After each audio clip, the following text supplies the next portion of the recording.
किया है, लेकिन आपसी समन्वय, आपसी विश्वास और आपस का जो भाईचारा हमारा सबका आपस में है, तो इसके लिए सब आपस में बैठ के समन्वय बिठाकर जिसके जिम्मेवारी लगेगी वो इस पद को सुशोभित करेंगे, उनको ये दायित्व मिलेगा। इसलिए मैंने ये सारी सारणी आपके सामने रखी। ये प्रदेश चुनाव अधिकारी के नाते और ये दो जो हैं सह चुनाव अधिकारी के नाते, ये हमारे लिए काल्पनिक प्रश्न है, तो इसलिए मैं इस प्रश्न का उत्तर नहीं दे सकता। इसके लिए आपको मुझे लगता है कि कल तक का इंतजार करना पड़ेगा, या हमारा जो वरिष्ठतम नेतृत्व है वही इस विषय में कुछ बता सकता है। देखिए, भारतीय जनता पार्टी की एक अपनी एक प्रक्रिया है। जैसे मैंने कहा कि आपस का समन्वय, आपस का चिंतन, मनन और मंथन, इन तीन चीजों पर भारतीय जनता पार्टी बहुत अधिक विश्वास करती है।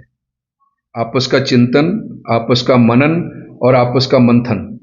और जब ये तीन शब्द किसी दल के बीच में आते हैं तो उसमें थोड़ा सा समय लगता है। बूथ स्तर के कार्यकर्ता से लेकर राष्ट्रीय स्तर के नेता तक आपस में बैठ के विचार करते हैं, मनन करते हैं, मंथन करते हैं, उसके बाद ये फिर निर्णय होता है। तो इसलिए मुझे लगता है कि इस करके ही थोड़ा सा समय लग गया। बीच में कुछ ऐसी पूरे देश में ऐसे घटनाक्रम हो गए, उस करके भी हल्का सा डिले हुआ था। वरना ये तो हमने तो दिसंबर में, जो हमारी टीम है, दिसंबर में हमने प्रदेश स्तर पे, जिला स्तर तक का सब काम पूरे कर लिए थे। लेकिन राष्ट्रीय स्तर पर कुछ ऐसे घटनाक्रम हो गए, जैसे ऑपरेशन सिंदूर बीच में आ गया, उससे पहले कुछ ऐसी परिस्थितियां बन गई, उस करके मुझे लगता है कि थोड़ा सा डिले हुआ।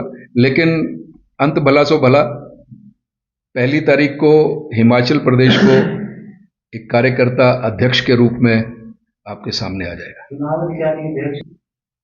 मैंने कहा कि ये ऐसे सभी प्रश्न का उत्तर देने के लिए मैं ऑथोराइज्ड नहीं हूँ।